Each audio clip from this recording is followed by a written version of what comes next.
Good morning दोस्तों, मैं Bhupesh Jawangni career academy YouTube channel पे आप सभी का हार्दिक स्वागत करता हूं।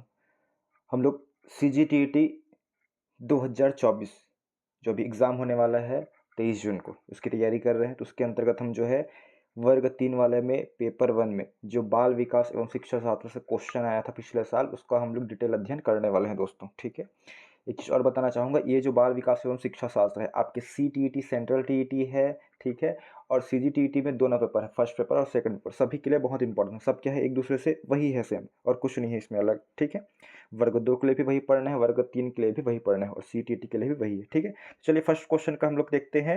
इंग्लिश में पहले पढ़ देता हूँ। The psychologist who defined moral development, नैतिक विकास को परिभाषित करने वाले मनोवैज्ञानिक कौन है जी? नैतिक विकास, नैतिक विकास सिंपल सा याद रखना है, वो है पियाजे है। कौन है? पियाजे। और पियाजे कहाँ से संबंधित है? बार बार पिछले वीडियो में भी बताया हूँ, अगर वीडियो नहीं देखे हैं वर्ग 2 वाला बाल विकास का तो उसको देख लीजिए एक बार। ये है स्विट्जरलैंड के। इन्होंने नैतिक विकास का मॉडल सिद्धांत कब दिया था? तो 1932 में इन्होंने नैतिक विकास का मॉडल सिद्धांत दिया था, याद रखेंगे, पियाजे ने। ठीक है, नेक्स्ट क्वेश्चन देखते हैं। एनी सुलिवन, जिन्होंने हेलेन केलर के ट्यूमर के रूप में कार्य किया, किससे पीड़ित थी? इसको हम लोग डायरेक्ट क्वेश्चन में पढ़े हुए हैं। किससे किससे पीड़ित थी? विजुअल इम्पेयरमेंट, मतलब ठीक से इनको क्या है, दिखता नहीं था, दृश्य हानि थी। ठीक है ना, डायरेक्ट क्वेश्चन है, इसको समझने वाली कोई बात नहीं है, आप पढ़े ही हैं। ठीक है, दृश्य हानि। उसके बाद है थर्ड है, पियाजे के सिद्धांत में एक प्रक्रिया जो धारणाओं और अनुभव के बीच, पुराने और नए के बीच संतुलन बनाने वाली क्रिया को जाना जाता है। किस नाम से जाना जाता है? हम लोग पढ़े हैं, बताइए क्या होगा इसका आंसर, जल्दी बताइए। आप लोग कमेंट के माध्यम से बताते रहिएगा ना, कमेंट के माध्यम से जरूर बताइएगा। तो इसका आंसर क्या होगा? तो वो होगा दोस्तों, कौन सा नंबर क्वेश्चन है? थर्ड का आंसर होगा डी होगा, याद रखेंगे। कौन सा होगा? डी होगा। चलिए इसके बारे में थोड़ा सा बताना चाहूँगा कि स्विट्जरलैंड के मनोवैज्ञानिक थे, ठीक है, वही पियाजे की बात ही कर रहा हूँ मैं, कि संज्ञानात्मक विकास सिद्धांत के अनुसार समावेश, समायोजन और संतुलन ऐसी विधि है, के अनुसार ऐसी विधि है जिसके माध्यम से बच्चे जो है पुरानी और नई धारणाओं और अनुभव के बीच सामंजस्य स्थापित कर पाता है। ठीक है ना, वही बोला गया है, पियाजे का ये नियम है ना। पियाजे क्या बोला गया है, ध्यान से समझिएगा। पियाजे के सिद्धांत में एक ऐसी प्रक्रिया जो धारणाओं, अनुभव, पुराने एवं नए के बीच संतुलन बनाने वाली क्रिया को जाना जाता है। क्या कहा जाता है इसको? संतुलन ही कहा जाता है, मोस्ट इंपॉर्टेंट है। ठीक है, इक्विलाइब्रेशन लिखा हुआ है। ठीक है, उसके बाद है फोर्थ नंबर क्वेश्चन है, पियाजे के अनुसार संज्ञानात्मक विकास की दूसरी अवस्था क्या है? दूसरी अवस्था बोल रहे हैं, चलिए बताइए, ऑप्शन को पढ़ते जाइए आप लोग। क्या पियाजे के अनुसार संज्ञानात्मक विकास की दूसरी अवस्था क्या है, पूछ रहा है, जल्दी बताइए आप लोग, क्या हो सकता है?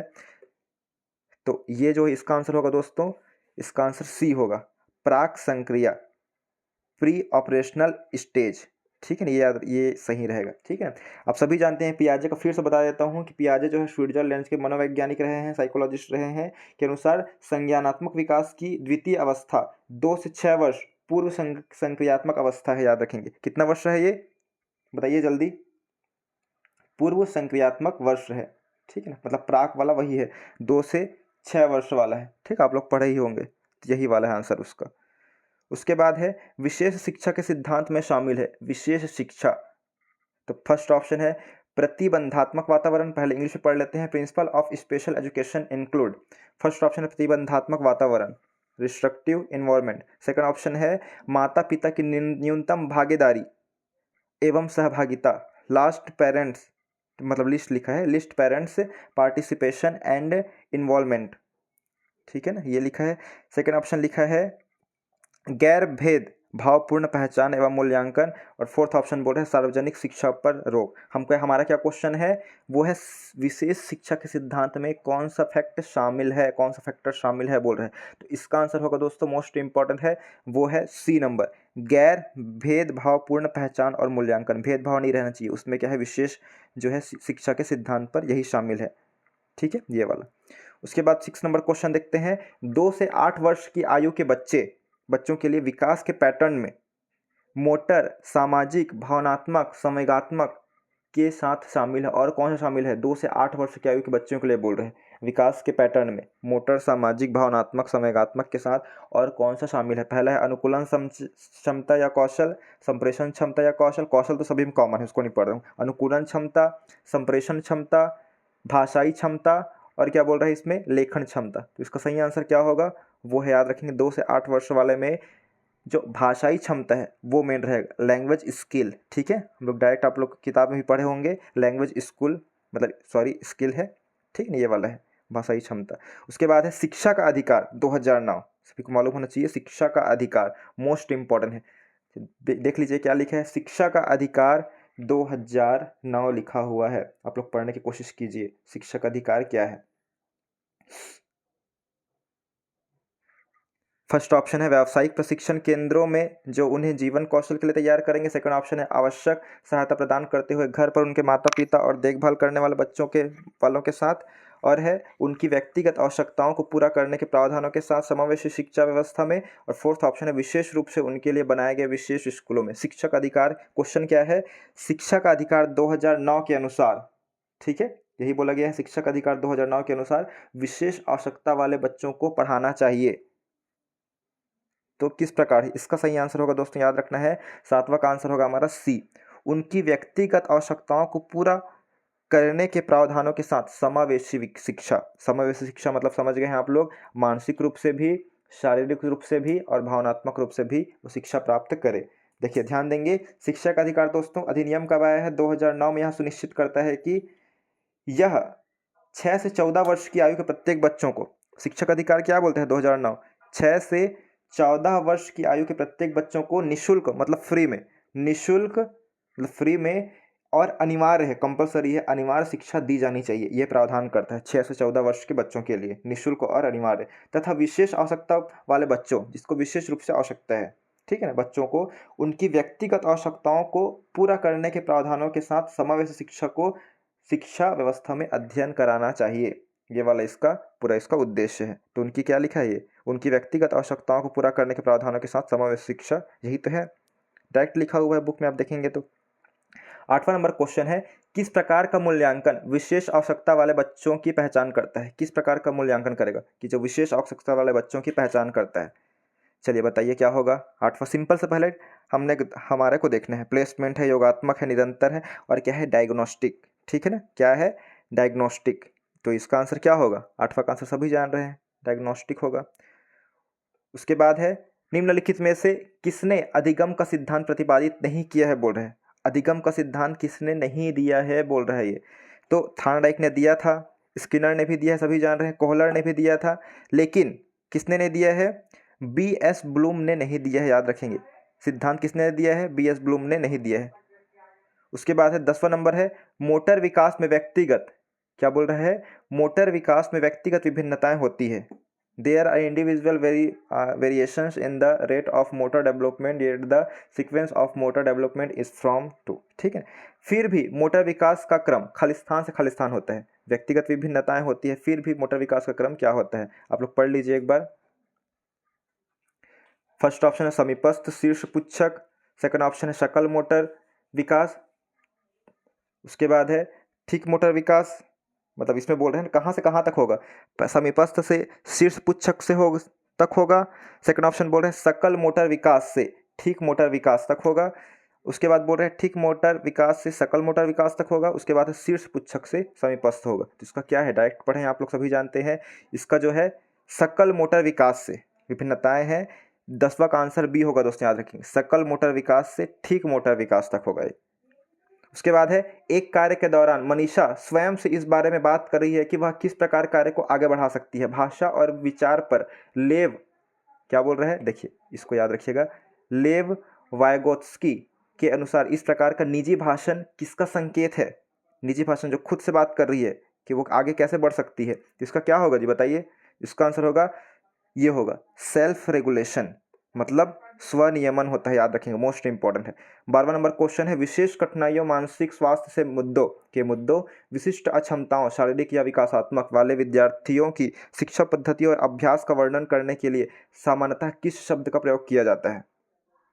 ये क्वेश्चन है, ठीक है, ऐसे क्वेश्चन आपके एग्जाम में आएंगे, इसी प्रकार क्वेश्चन आपको तैयारी करना है। ये जिस सीरीज में क्यों करा रहा हूँ, क्योंकि इसी प्रकार को आपको तैयारी करना है। जरूरी नहीं है कि यही क्वेश्चन रिपीट आएगा, लेकिन इसी प्रकार का आपको तैयारी करना है कि आप लोग जब बुक में पढ़ेंगे तो हाँ इस प्रकार का क्वेश्चन है करके आ सकता है करके वो तैयारी करना है, ठीक है दोस्तों। तो यहाँ पे 12वां का आंसर होगा डी होगा, याद रखेंगे, विशेष शिक्षा, ठीक है। उसके बाद देखते हैं 13वां नंबर क्वेश्चन। यह कहा जाता है कि विकास एक कभी न समाप्त होने वाली प्रक्रिया है, इसे निम्नलिखित में से किसके द्वारा परिभाषित किया। मोस्ट इंपॉर्टेंट है कि विकास जो है निरंतर निरंतर चलते रहती है, कभी खत्म नहीं होगी, कभी समाप्त नहीं होगी, प्रक्रिया है। किसने कहा है? तो किसने कहा है सभी जानते हैं आप लोग, किसके द्वारा परिभाषित करती है? तो याद रखेंगे, प्रिंसिपल ऑफ कंटिन्यूटी, निरंतरता का सिद्धांत बोलता है। यह कहा जाता है, क्या बोल रहा है क्वेश्चन में पढ़ लीजिए एक बार। यह कहा जाता है कि विकास एक कभी न समाप्त होने वाली प्रक्रिया है, इसे निम्नलिखित में से किसके द्वारा परिभाषित करती है? और किसके द्वारा परिभाषित होती है, कौन से सिद्धांत के अनुसार? तो अंतःक्रिया का सिद्धांत, निरंतरता। तो वही है, विकास हो रहा है मतलब निरंतर होते रहते हैं, सभी को मालूम है, ठीक है, वही है। व्यक्तित्व को मापने की विधि, थीमेटिक ऑपरेशन, क्या लिखा है? व्यक्तित्व, इंग्लिश में पढ़ लेते हैं, ठीक है। थीमेटिक, थीमेटिक अपरसेप्शन टेस्ट, मतलब TAT, ठीक है, TAT हो गया, of measuring personality is a, मापने की विधि कौन सी है बताइए? व्यक्तित्व को मापने की विधि थीमेटिक ऑपरेशन टेस्ट है। किस प्रकार का टेस्ट है? फर्स्ट ऑप्शन है सब्जेक्टिव, इंग्लिश में पढ़ लीजिए, सब्जेक्टिव, ऑब्जेक्टिव, प्रोजेक्टिव और एक्सपेरिमेंटल टेक्निक। तो सही आंसर क्या होगा दोस्तों? इसका सही आंसर होगा वो है प्रोजेक्टिव। प्रोजेक्टिव से मतलब प्रक्षेपण तकनीक से इसको पढ़ा जाता है, ठीक है ना, याद रखना है, मापा जाता है इसको। उसके बाद 15वां नंबर क्वेश्चन है, विकास के निम्नलिखित सिद्धांतों में से कौन सा सिद्धांत गलत है? गलत पूछा गया है, ठीक है। तो इसका आंसर भी आप बहुत लोग जानते ही होंगे। इसका आंसर ये जो गलत है पूछ रहे हैं ना, गलत है पूछ रहे हैं, मतलब पहला बोल रहे हैं विकास में व्यक्तिगत विभिन्नता होती है। बिल्कुल होता है, विकास कर रहे हैं, अलग अलग व्यक्ति अलग अलग विकास करेगा, भिन्नता होगी, बिल्कुल सही बोल रहे हैं ये तो। यह एक सतत प्रक्रिया है, ठीक, सतत प्रक्रिया बिल्कुल है। यह अनुमानित है, अनुमानित रहता है कि हम लोग ऐसा क्या है, जो भी भवन बना रहे हैं, कुछ भी विकास कर रहे हैं हम लोग, तो हाँ कंफर्म रहता है क्या? नहीं, ये अनुमान पे चलता है, प्रेडिक्ट करते हैं हम लोग। लेकिन बी वाला क्या बोल रहा है? विकास संयोग का परिणाम होता है, ठीक है, ये गलत हो गया यहाँ पे। इंग्लिश में पढ़ लीजिए, development is the result of coincidence बोल रहा है, कोइंसिडेंस बोल रहा है, ठीक है ना, मतलब संयोग का परिणाम, ये गलत है यहाँ पे। उसके बाद है विकास का अर्थ है, विकास आखिर होता क्या है? फर्स्ट ऑप्शन पढ़ते हैं, परिवर्तनों की प्रगतिशील श्रृंखला। उसके बाद है अभिप्रेरणा के परिणाम स्वरूप, मतलब अभिप्रेरणा मतलब क्या होता है? मोटिवेशन के परिणाम स्वरूप परिवर्तनों की प्रगतिशील श्रृंखला। थर्ड ऑप्शन बोल रहा है अभिप्रेरणा और अनुभव के परिणाम स्वरूप परिवर्तनों की श्रृंखला। उसके बाद बोल रहे हैं परिपक्वता और अनुभव के परिणाम स्वरूप परिवर्तनों की श्रृंखला। इसका बेस्ट आंसर क्या होगा? हमको ये चाहिए दोस्तों। तो 16 का आंसर क्या होगा? ये होगा, series of changes as a result of क्या है? Maturation and experience. मैच्योर को क्या बोलते हैं? परिपक्व, और अनुभव के परिणाम स्वरूप परिवर्तनों की श्रृंखला, यही विकास है, याद रखेंगे। विकास क्या है? परिपक्वता और अनुभव के दोनों का कॉम्बिनेशन होना बहुत ज़रूरी है। मोटिवेशन शामिल नहीं है इसमें, मोटिवेशन बस सिर्फ नहीं होगा, ठीक है, परिपक्वता, मैच्योर होना चाहिए, और एक्सपीरियंस वाला। 17वां नंबर क्वेश्चन है, विद्रोह की भावना की प्रवृत्ति निम्नलिखित में से किस अवस्था से संबंधित है? विद्रोह की भावना, चलिए बताइए। आप सभी जान रहे हैं, मैं इसको रिपीट नहीं कर रहा हूँ ना। बाल्यावस्था किसको कहते हैं, शैशवावस्था किसको कहते हैं, पूर्व किशोरावस्था क्या है, मध्य किशोरावस्था, ये सब सभी आप लोग जान ही रहे हैं कि कौन सा अवस्था, कौन से काल को कौन सा बोलते हैं, ठीक है ना, मैं इस पर नहीं बताऊंगा। 17वां नंबर क्वेश्चन का आंसर क्या होगा दोस्तों? याद रखेंगे, विद्रोह की भावना कौन से अवस्था से आती है, याद रखेंगे, वो है पूर्व किशोरावस्था, ठीक है, ये मोस्ट इंपॉर्टेंट है, याद रखना है आपको। विकास की किस अवधि को अत्यधिक दबाव और तनाव का काल कहा जाता है? तनाव सबसे ज्यादा किस में रहता है जी? आप सभी जानते हैं, क्या होगा 18 का आंसर? तो 18 का आंसर होगा ए होगा। तनाव सबसे ज़्यादा बाल्यावस्था में रहता है क्या? नहीं रहता है, सबसे छोटा अवस्था है। वयस्क में भी इतना कम रहता है, लेकिन किशोरावस्था होता है उसमें ज़्यादा रहता है, ठीक है।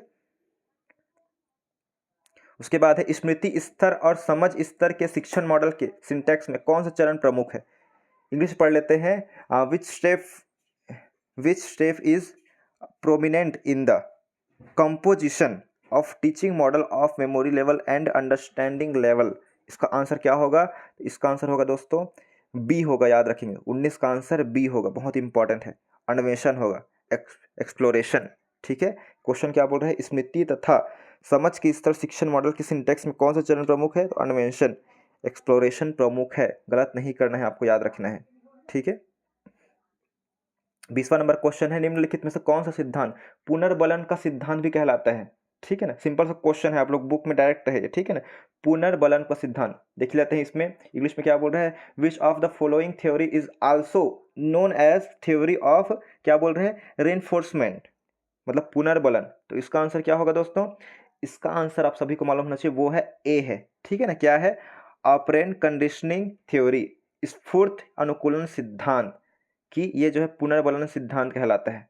ठीक है, चलिए इसको मैं जल्दी खत्म कर रहा हूँ। बहुत लोग क्या है कमेंट में मुझे मतलब पर्सनली मुझे बोल रहे थे कि सर इसका डायरेक्ट आप लोग आप क्या है आंसर बस बताइए। हम लोग क्या है सब बुक में लिखा लिखा हुआ है, मतलब हम लोग को जल्दी इसको क्वेश्चन बस करते जाना है करके, तो इसलिए मैं एक्सप्लेन नहीं कर रहा हूँ ये वाले वीडियो में। ठीक है, ये हो गया है। उसके बाद देखते हैं 21वां नंबर क्वेश्चन, भारतीय संविधान में 6 से 14 वर्ष की आयु के बच्चों के लिए निःशुल्क और अनिवार्य शिक्षक अधिकार को शामिल किया गया है, बताइए इसका कौन सा होगा। तो ये है दोस्तों ऑप्शन नंबर डी, अनुच्छेद 21A। ठीक है, अनुच्छेद 26 क्या बोलता है, ये जो है धार्मिक स्वतंत्रता का अधिकार है। ठीक है, हम लोग पढ़ चुके हैं 25 से 28 तक। 15 में क्या बोलता है, 15 में है कि धर्म, लिंग, जाति, जन्म स्थान के आधार पर कोई भेदभाव नहीं होगा, ये बोलता है। और 45 में क्या है, ये राज्य एक नीति निर्देशक तत्व के अंतर्गत आएगा। ठीक है, लेकिन 21A क्या बोलता है, यही बोलता है कि भारतीय संविधान में 6 से 14 वर्ष की आयु के बच्चों के लिए निःशुल्क और अनिवार्य शिक्षा के अधिकार को शामिल किया गया है। ठीक है, उसके बाद है पीआरए रेटिंग से आप क्या समझते हैं, पीआर रेटिंग से। पीआर रेटिंग से आप सभी को मालूम होना चाहिए दोस्तों, सिंपल सा है, डायरेक्ट आंसर बता रहा हूँ।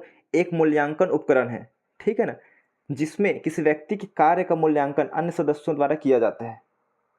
क्या बोल रहे हैं कि एक मूल्यांकन है ये। ठीक है, मूल्यांकन मतलब क्या होता है जी बताइए आप लोग, इंग्लिश में चलो ठीक। मूल्यांकन मतलब होता है उसका देखना, उसको मेजर करना। मेजर करना मतलब उसको थोड़ा सा गौर करना, उस पर फोकस करना कि क्या कर रहा है वो इंसान करके। तो बहुत लोग क्या है, जैसे हमारे घर वाले रहते हैं, हमारे घर में जो है, जैसे मैं हूँ यहाँ पे पढ़ रहा हूँ, मैं क्या कर रहा हूँ, वीडियो बना रहा हूँ, क्या कर रहा हूँ, सब क्या हम लोग देखते रहते हैं। ठीक है, वही लिखा हो, एक मूल्यांकन उपकरण है जिसमें व्यक्ति के किसी कार्य का, मतलब मैं जो कार्य कर रहा हूँ उसका मूल्यांकन अन्य सदस्यों, मतलब घर के अन्य सदस्यों द्वारा किया जाता है, वही क्या है, पीयर रेटिंग कहलाती है। उसके बाद देखते हैं 23वां नंबर क्वेश्चन, विशेष शिक्षा में न केवल विकलांग छात्रों को शामिल किया जाता है बल्कि इसमें निम्न भी शामिल होते हैं। और कौन शामिल होते हैं, पहला है प्रतिभाशाली छात्र, उसके बाद है खेलों में उत्कृष्ट छात्र, उसके बाद है मादक द्रव्य सेवन करने वाला छात्र, ठीक है ना, सब्सटेंस एब्यूज चिल्ड्रन, उसके बाद है समाज के कमजोर या वंचित वर्गों के छात्र। विशेष शिक्षा में बोल रहे हैं, स्पेशल एजुकेशन में केवल विकलांग छात्रों को शामिल किया जाता है, ठीक है, बल्कि इसमें उनको तो शामिल किया जाता है, और किसको शामिल किया जाता है ये पूछ रहा है क्वेश्चन में। तो 23 का आंसर क्या होगा, यहाँ पे ए होगा, जो प्रतिभाशाली छात्र है, मतलब क्या लिखा है, गिफ्टेड एंड टैलेंटेड स्टूडेंट्स। ठीक है, याद रखना है, प्रतिभाशाली छात्रों को भी विकलांग छात्रों के साथ विशेष शिक्षा में शामिल किया जाता है। उसके बाद 24वां नंबर क्वेश्चन बोल रहा है कि एक 6 से 7 वर्ष का बच्चा दूसरों के दृष्टिकोण को स्वीकार नहीं कर पाता। ठीक है, 6 से 7 वर्ष दूसरे के दृष्टिकोण मतलब क्या उन लोग समझ रहे हैं, उन लोग सोच समझने की क्षमता रहती है कि उनके पास नहीं रहती है, तो कहाँ समझेंगे ये लोग। चलिए आप लोग बताने की कोशिश कीजिए, कमेंट में बताइए जल्दी कि इसका आंसर जो है क्या हो सकता है, जल्दी बताने की कोशिश कीजिए आप लोग। क्या बोल रहे हैं, एक 6 से 7 वर्ष का बच्चा वाला बोल रहे हैं, ठीक है ना। देखिए याद रखेंगे, एक है इसमें ऑप्शन है आत्म केंद्रित। आत्म केंद्रित को क्या लिखा हुआ है, देखिए इसमें आत्म केंद्रित बी वाले में ईगो सेंट्रिक बोल रहे हैं। ठीक है ना, ईगो मतलब आत्म केंद्रित, मतलब मैं जो कर रहा हूँ वही सही है। ठीक है ना, आत्म केंद्रित में है, दूसरे की बात नहीं सुनना है करके। मैं इसका परिभाषा बताता हूँ आत्म केंद्रित का, कि बच्चे जो है अन्य व्यक्ति के दृष्टिकोण से चीज़ों को देखने में कठिनाई महसूस करते हैं। उनको जो लग रहा है वही वही महसूस करते हैं। उनको लगता है कि उनका अपना दृष्टिकोण ही संभव है। ठीक है ना, उदाहरण के लिए हम लोग समझ लेते हैं कि मान लो एक छोटा लड़का कुत्तों से बहुत ज़्यादा डरता है, तो वह मान सकता है कि सभी बच्चे कुत्तों से डरते हैं। ठीक है, उस टाइम वही समझता है वो लड़का, जो 6 से 7 वर्ष का बच्चा है, वो इसी प्रकार समझता है। ठीक है ना, तो वो क्या है, इसका सही आंसर क्या होगा दी, तो इसका आंसर होगा आत्म केंद्रित ही होगा। आत्म केंद्रित का अर्थ होता है कि वही बताया, कोई भी बच्चा है उसके अपने दृष्टिकोण से चीज़ों को देखने में मतलब दूसरे के दृष्टिकोण से देखने में कठिनाई महसूस करता है वो।